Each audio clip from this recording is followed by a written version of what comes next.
Hello. I have just done my final supervision meeting of the year.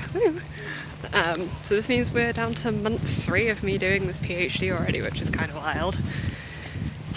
I'm running my butt home and hoping that Carmarthen is not going to be flooded. It might be.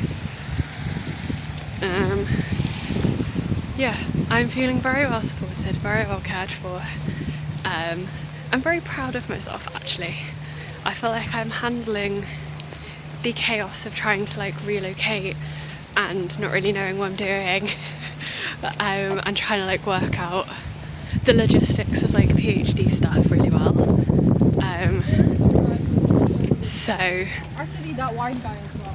Yeah, and also look at me, I'm getting more confident filming out in public as well. This would have normally been done in my bedroom. So yeah. I feel like I have said it 1,000 times before, but my supervisionary team are absolute angels, and I'm never going to not be grateful that they're as amazing as they are. I feel like I'm so supported. My maternal grandfather died last week, but my supervisors have just been nothing short of amazing. And I really feel like I have landed on my feet here. I really feel like I'm held and supported and cared for as an individual. I'm not a number in the system. And it's so nice to feel like people want to hear my opinion on things and that they're actually interested in what I'm doing and my thoughts around things. I have no idea if you can hear any of this, by the way, it's really windy. But it feels comforting to be held and to be supported and cared for as an individual, and have people genuinely want to know what you think about things and what you've done. And I know that this is their job, but at the same time it does feel like they're kind of going above and beyond what I would ever expect anyone to be doing. So it feels really nice to know that they're as on it as they are with everything, and that they're not making unrealistic promises to me in terms of we've had some really good conversations around ethics and application processes and timelines required for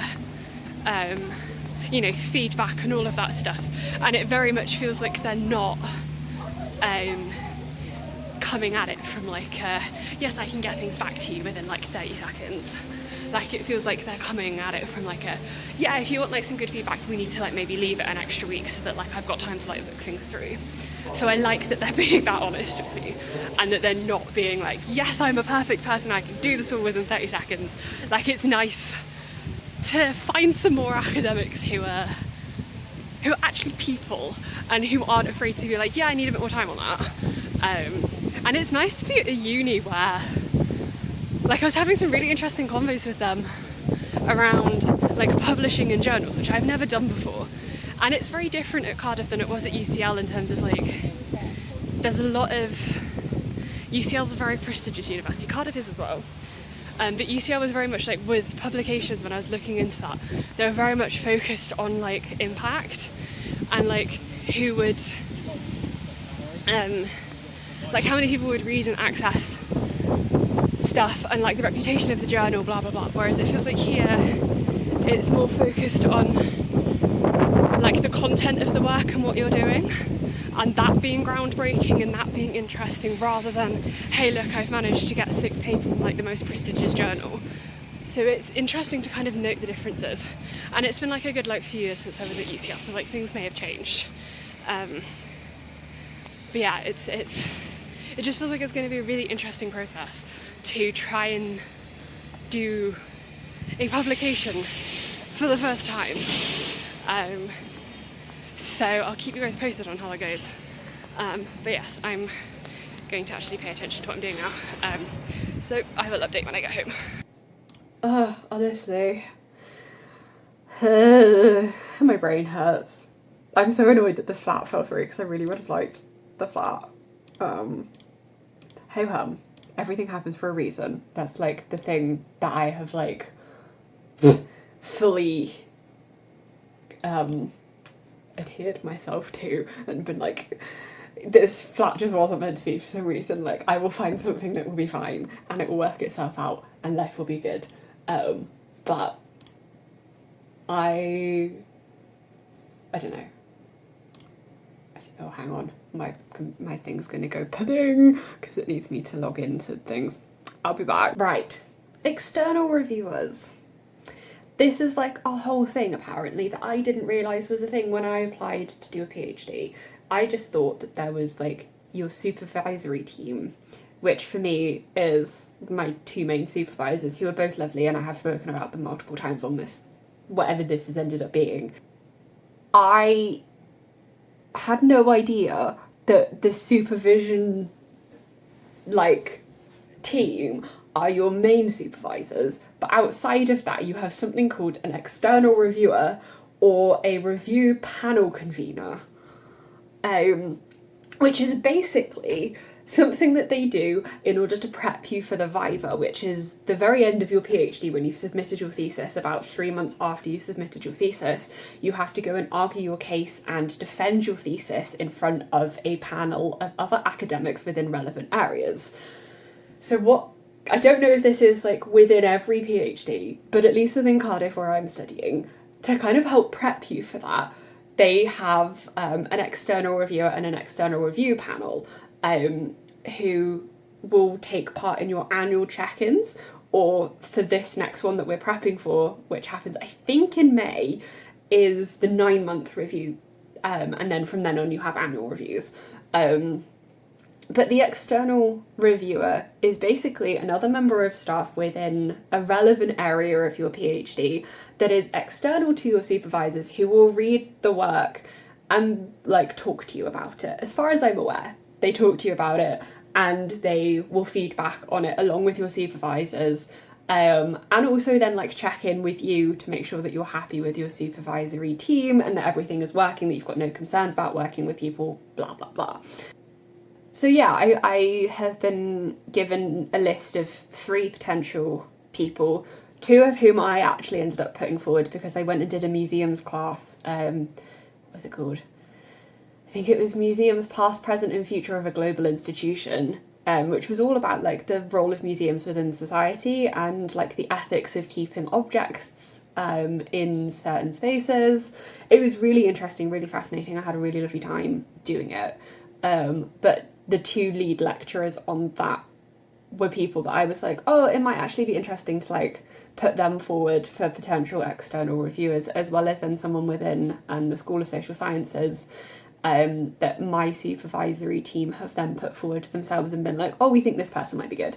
So I basically have to choose between these 3 people as to who I think is going to be the best person to be an external reviewer, because at the end of the day they're basically there to help me to make my PhD stronger.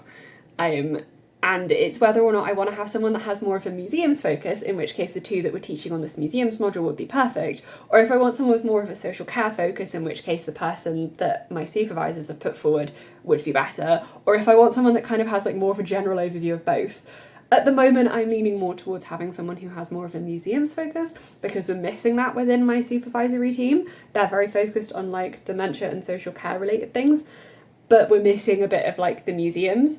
But this the person that they put forward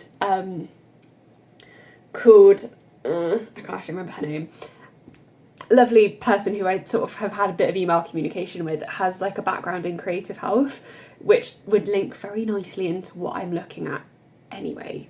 So I need to go away and basically read a whole bunch of papers and come up with pros and cons for each person and then send that to my supervisory team, as well as in starting a lit review and ethics process. So we have officially reached the level of dealing with chaos.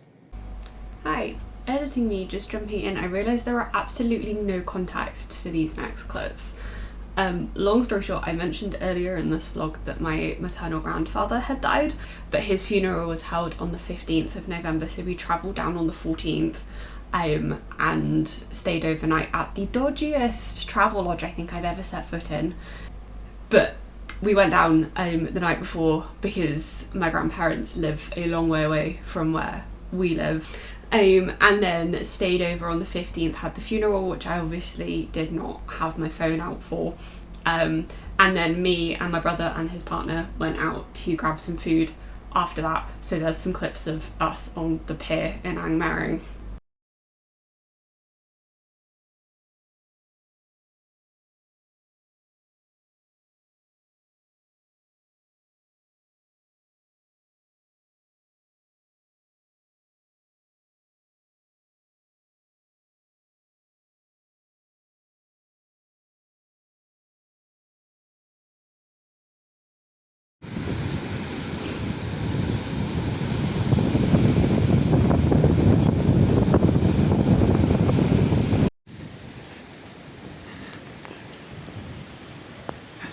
I love how I'm filming and you literally can see nothing, but you can hear the sea.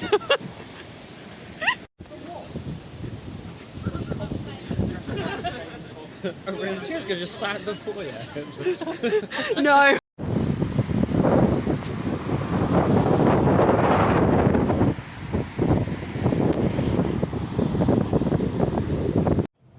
Hello. If I'm slightly blurry-eyed, you'll have to forgive me. I was rudely awoken by my mum phoning me to ask if we possessed any stuffing in the cupboard. Anyway, welcome to Solstice. It is officially the shortest day of the year, so the day's getting longer from here on out, which is great. I'm officially done with uni for this year as of yesterday. My choice, really. I'll probably end up doing some bits of work over the Christmas break, but I'm like not intending on I'm replying to emails or anything like that until the week of the 5th, because that's kind of when everyone else seems to be coming back. So yeah, I started on the ethics yesterday, which was both easier and harder than expected. There's some questions that I don't have answers to yet, so I need to like talk to my supervisors about it. I've done all the prep for the lit review. I'm meeting the subject-specific librarian on the, I want to say the 12th. It's 2 days before my next supervision meeting, so I'll have like a little bit of the lit review done by the time I meet my supervisors next. But the ethics is underway, so we've got some answers for that, and then we're also looking for external reviewers still. I got some more information about what they are from the graduate office. So I need to choose between the 3 of them that I've got, which just involves reading some papers, so I might get my fancy tech involved for that. But yeah, we're doing good. We're sort of on track in some capacity. And yeah, the sunrise outside is gorgeous. So yeah, I'm looking forward to sort of celebrating Christmas a bit. I'm gonna make some wreaths and stuff, because it doesn't really feel Christmassy at the moment because we're all busy packing and reorganising our entire existences, so anyway, that's the update for me. I love how I'm this tired at 9:05 in the morning.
Hello.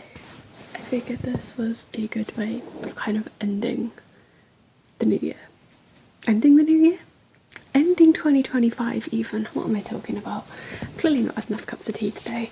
Because we started this whole PhD diary thing with me in my pyjamas.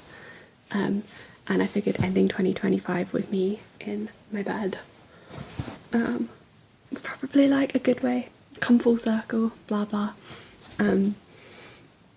This year's been a lot. Mostly good. So standout moments. I like doing this every year where I think of like some standout moments, some standout lessons. So standout moments, things that I immediately think of. Meeting some of my theatre idols. So we were lucky enough to meet Charlie Russell. That woman is amazing. I love the bones off of her. I think she is so funny and she's so smart and so intelligent. She's someone that I could literally watch on any stage doing anything, painting a brick wall. Like, she's amazing. She's my gal. We also met Dave Hearn, who is the incredible GM of Hello High Rollers, and Chris Leask, who plays some of my favourite characters in Hello High Rollers as well. We also met Henry Lewis for the second time and third time when I saw him in Comedy About Spies, and then also saw him in Christmas Carol Goes Wrong. I also met Nancy Zammit and Jonathan Sayer, as I mentioned in the last one. Who else? Greg Tannehill twice as well. That was amazing. I just feel like it has been a year of like me finally getting to like meet my theatre idols and giving the Hello High Rollers team, who I have confirmation that they actually received the dolls. Merry Christmas! Merry Christmas! Merry Christmas! Wishing you a Merry Christmas. Merry Bentley. Merry Christmas! Merry Bismat. Merry Christmas. Merry Schmishmash. Merry Christmas! Merry Schmishmoose. Merry Crabmas. Merry Crabmas. Merry Crabmas. Crablass. Merry Christmas! Stay still. Stay. I literally freaked out so hard. But like giving the dolls to Chris Leask and Greg Tannehill was amazing. And I'm still so happy and so proud that I've done that.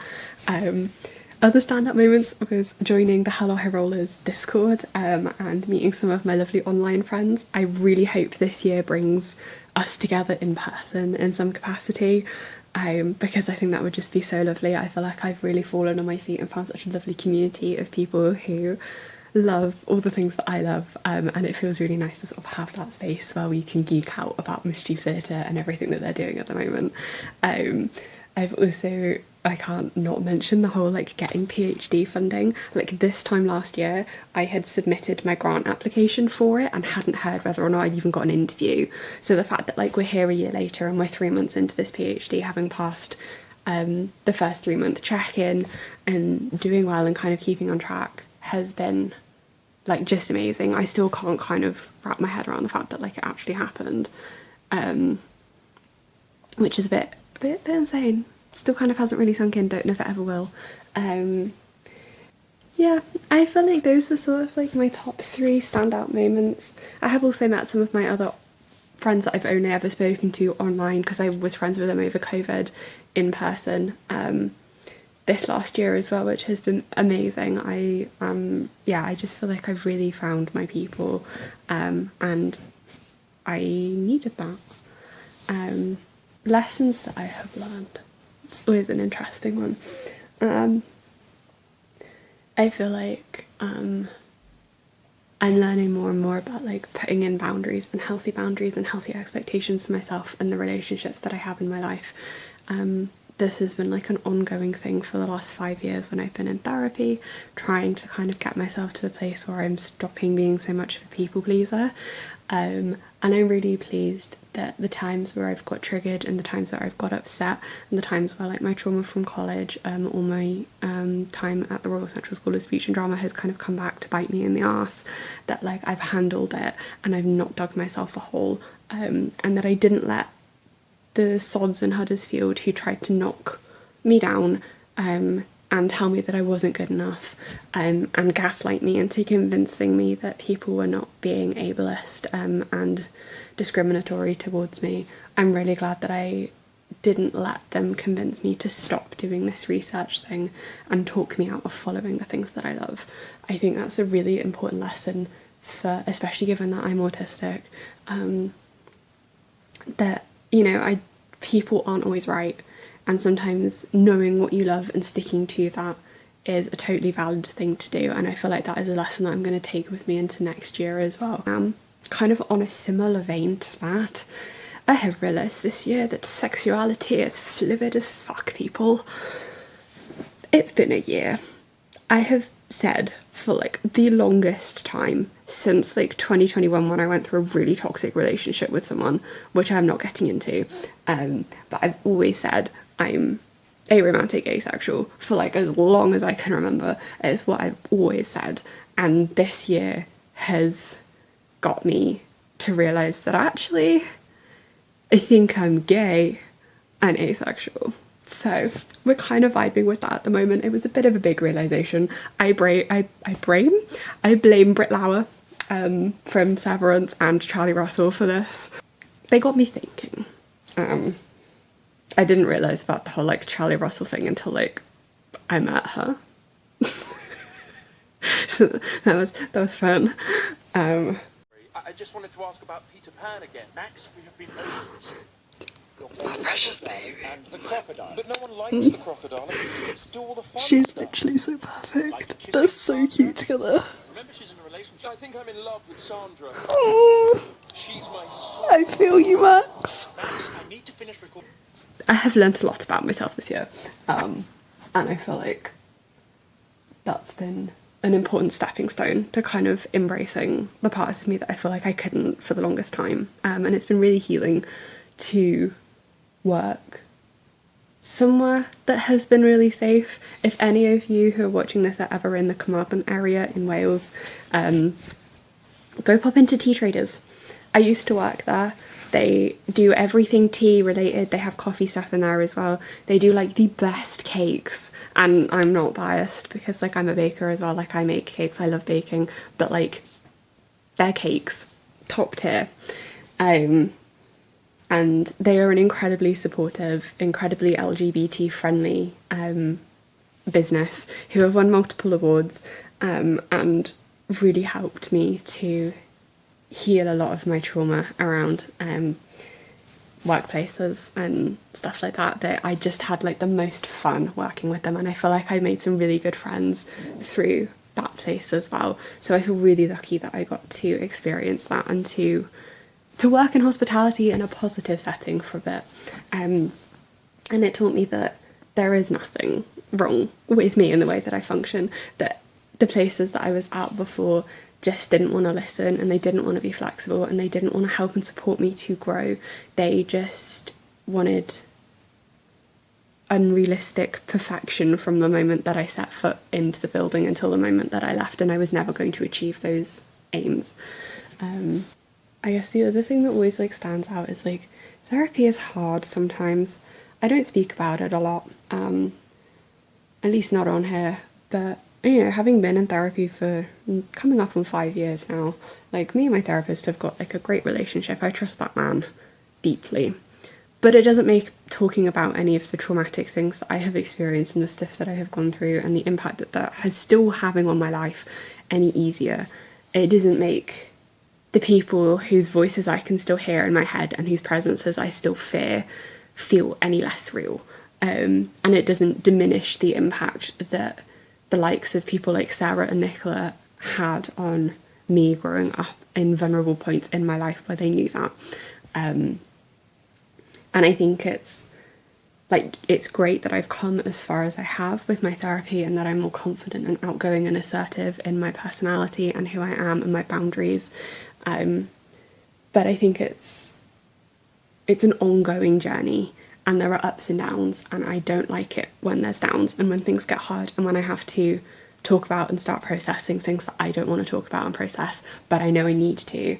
So sometimes I have to kind of remind myself that doing the difficult things and talking about the difficult subjects and topics and stuff that I feel like I can't talk about, the more I talk about them, the less of an impact they have and the more of my life I get to take back from the people who stole it from me. And stuff that I want to achieve next year, I never really set myself like goals. Like fine if that's something that you do and that helps you, but I obviously really want to keep doing this. I love documenting the PhD chaos. I want to buy a house next year.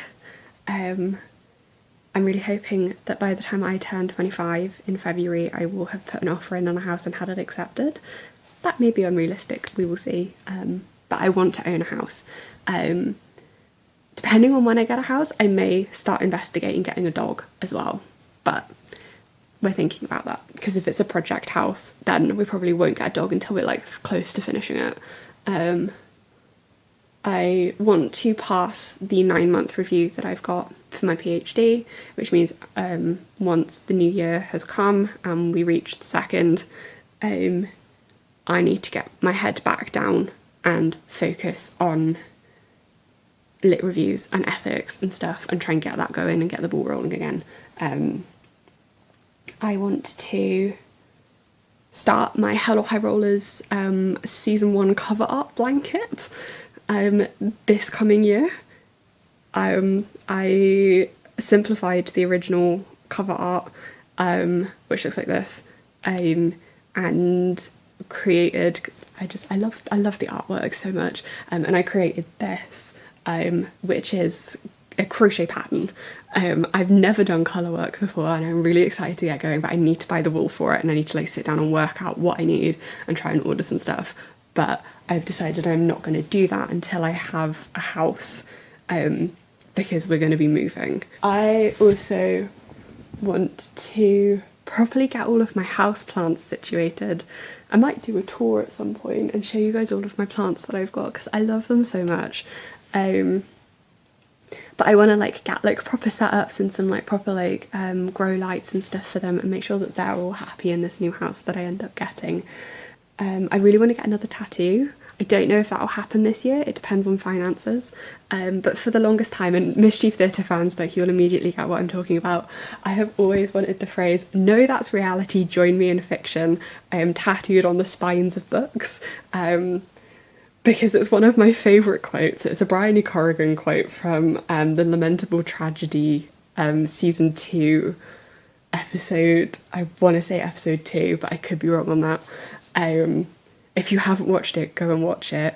It's incredible and amazing, and it just like literally sums me up as a person. I'm like, screw reality, like I want to live in a fictional world. That quote like represents like my love of fiction for me and my love of reading and my love of research, and so I've always really wanted to get that one done.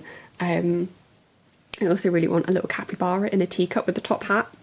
Don't ask, I'm learning not to think about why I want creative things. I don't think it's going to happen, but I would really love to meet another or some more Mischief Theatre people. I really want to, as I said, I want to meet my friends that I have met through the Hello High Rollers Discord, hopefully in the next year, in person. And I think it would be lovely if I could do stage door for some shows that I'm going to go see in June. I don't know if that's going to happen. If it does, I will keep you posted. If it doesn't, then for some reason I've decided not to do it. But I'm thinking I definitely will for Thespians, which is the next Mischief Theatre thing that I'm seeing. I hope that they release comedy about spies at some point too. They filmed it, and I've heard nothing about what they're doing with the filming of it. And I really hope that they're releasing it so that I can watch it and cackle over things again, because I loved that show. And if I was down in London, I would have seen it more than once. But I wasn't, so it was a long way to go. Well worth it, but a long way to go. It's been a long rambly recap of this last year. Thank you for following me on this journey. If you want to follow my Instagram, it's linked below for everyone. I post more often on there than I do on this, because this is like long content. But if you want to see me geek out about Mischief Theatre things, the Instagram is the place to go. Yeah, that's about all for me. I hope everyone had a good festive season and the start to your new year is good, and whenever this goes out I hope that stuff is going well and the January blues are not getting you down too much, I will see you in the next one. Oh, look at me go. That was like the closest I think I've ever felt to being like a proper